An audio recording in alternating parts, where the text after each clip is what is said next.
For nearly half a century, one question haunted a family in Fort Worth, Texas. Who took 17-year-old Carla Walker? On a cold February night in 1974, Carla and her high school sweetheart, Rodney McCoy, were doing something thousands of teenagers did every weekend. They had attended a dance, shared a meal, and stopped briefly at a bowling alley before heading home. It should have been an ordinary night. Instead, it became a nightmare. In the darkness of a parking lot, a stranger suddenly appeared. Carla was ripped away. Rodney was left beaten, bleeding, and desperate.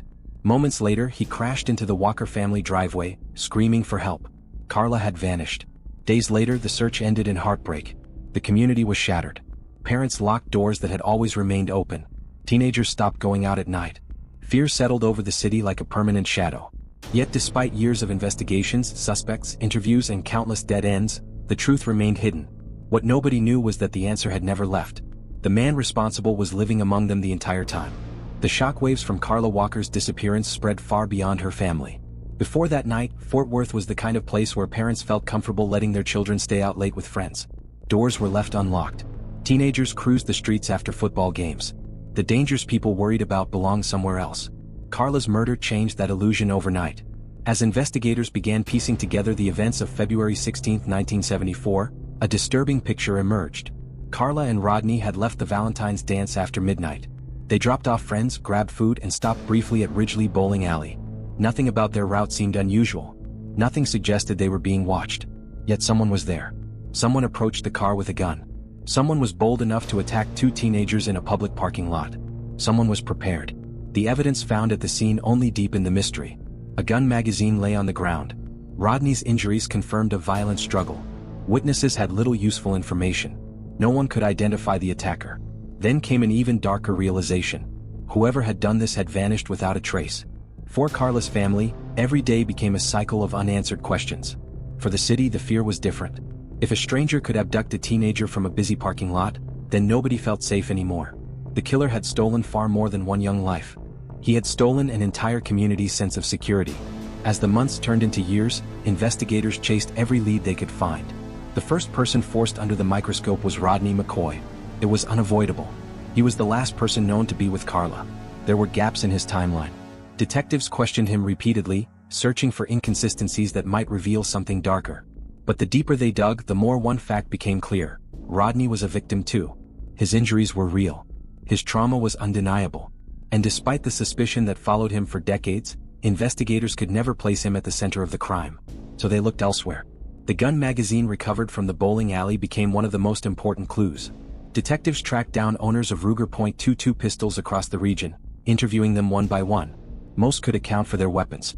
One man could not. He claimed his gun had been stolen shortly before Carla's abduction. The timing was suspicious. So suspicious that investigators arrested him and subjected him to extensive questioning. Yet the evidence never reached the level needed for a conviction. Then came another suspect. And another. A man identified in a voice lineup. A jailed prisoner who confessed. Each lead seemed promising for a moment before collapsing under scrutiny. Years passed. Hope faded. Detectives retired. Files were boxed away. Yet somewhere in Fort Worth, the real killer was waking up every morning, going to work, greeting neighbors, and living a life untouched by justice. And nobody knew his name. By the late 1970s, Carla Walker's case had entered the place every family fears most. It became a cold case. The investigation never officially stopped, but momentum disappeared.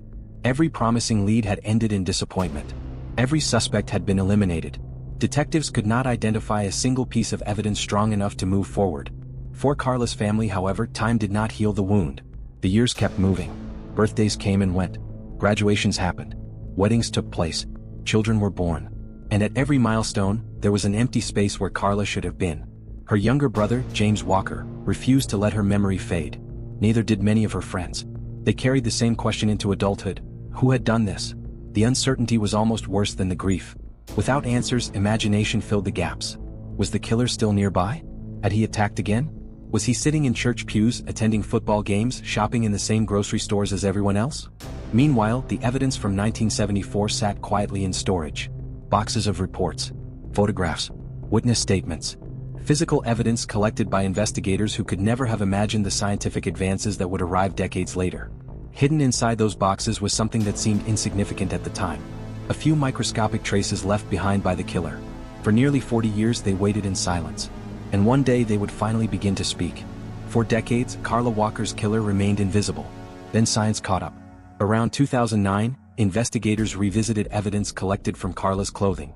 Technology had advanced dramatically since 1974, and forensic scientists hoped that modern DNA testing might uncover something earlier generations could not. What they found was both exciting and frustrating. A partial DNA profile belonging to an unknown male. For the first time, detectives knew with certainty that another man had been involved. The discovery eliminated several long-standing suspects and gave investigators something they had never possessed before: a biological trail. But the trail stopped almost immediately. The DNA profile was uploaded into national databases. No match. No arrest. No name. Nothing. Years passed again. Most cold cases never recover from that kind of disappointment. But Carla's brother refused to let the investigation fade away. After the deaths of several family members, including parents who never learned who killed their daughter, he pushed authorities to take another look. That determination reached Detective Leah Wagner and Detective Jeff Bennett. Together, they reopened boxes that had not been seriously examined in years. Thousands of pages, decades of interviews, hundreds of leads, 85 potential suspects. Somewhere inside that mountain of information was a mistake the killer had made nearly half a century earlier. The detectives just didn't know it yet. But the clock was finally moving again. By 2019, investigators faced a terrifying possibility. They might be running out of time. The DNA recovered from Carla's clothing had provided hope, but not answers. Detectives knew an unknown man was connected to the crime, yet every traditional investigative path had failed. The killer had avoided identification for more than 4 decades. Then an opportunity appeared.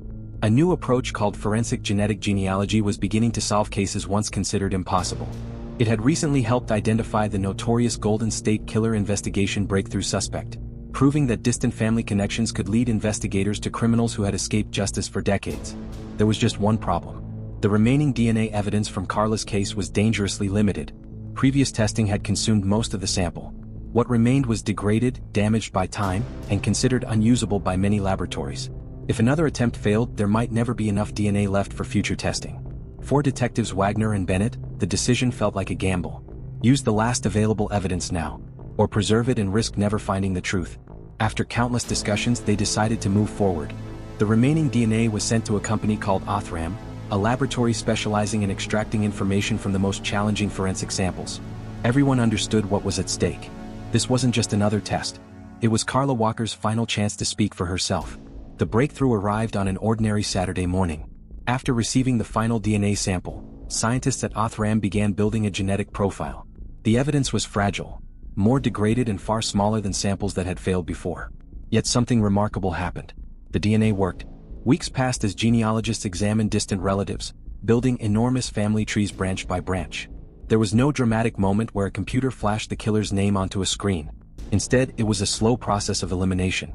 One family line, then another, until a single surname began to emerge: McCurley. When Othram called Detective Jeff Bennett with the update, his reaction was immediate. The name sounded familiar. He rushed to the old case files and began flipping through decades-old suspect lists. Then he found it. Suspect number 22, Glenn McCurley. A man detectives had interviewed in 1974. A man who owned the same type of firearm connected to evidence found at the bowling alley. A man who had once claimed that his gun had been stolen.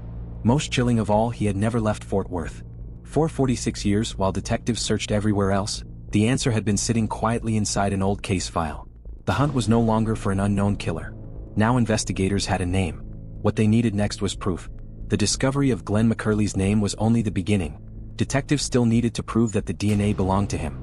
By 2020, McCurley was an elderly man living quietly with his wife in a modest Fort Worth neighborhood.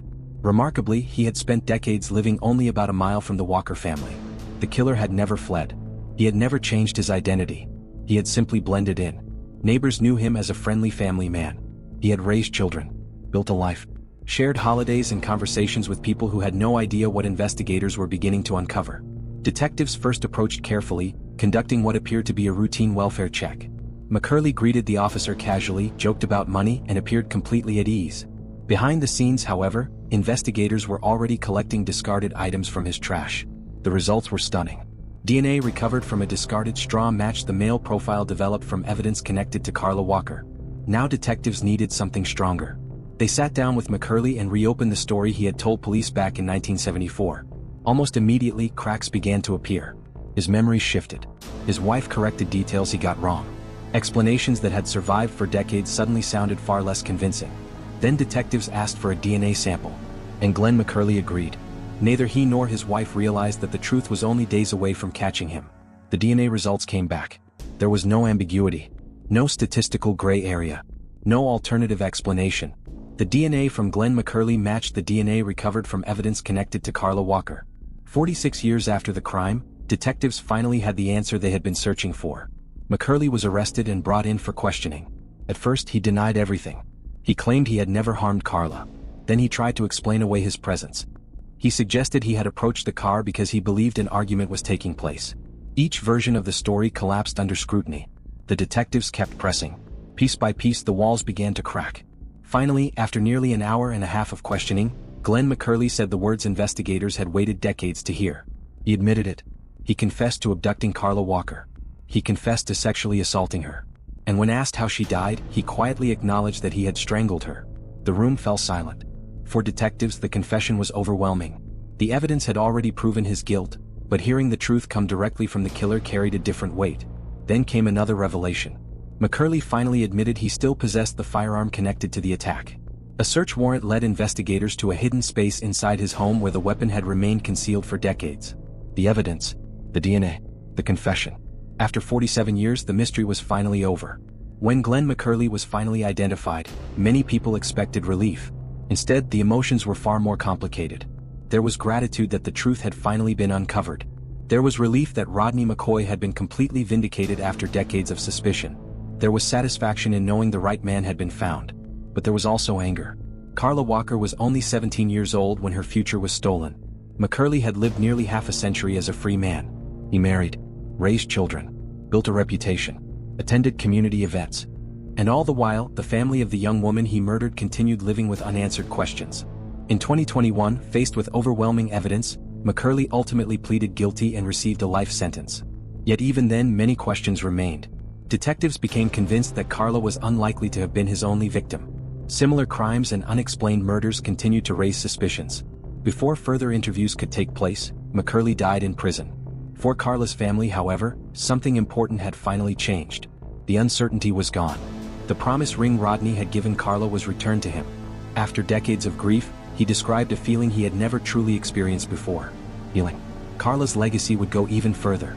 Her case helped establish the credibility of forensic genetic genealogy in Texas and inspired the creation of the Carla Walker Act, expanding opportunities for other families seeking answers. A teenager whose voice had been silenced in 1974 was now helping solve crimes far beyond her own. And perhaps the most powerful truth of all was this: they never gave up. After 47 years, Carla Walker finally got her name, her story, and her justice back.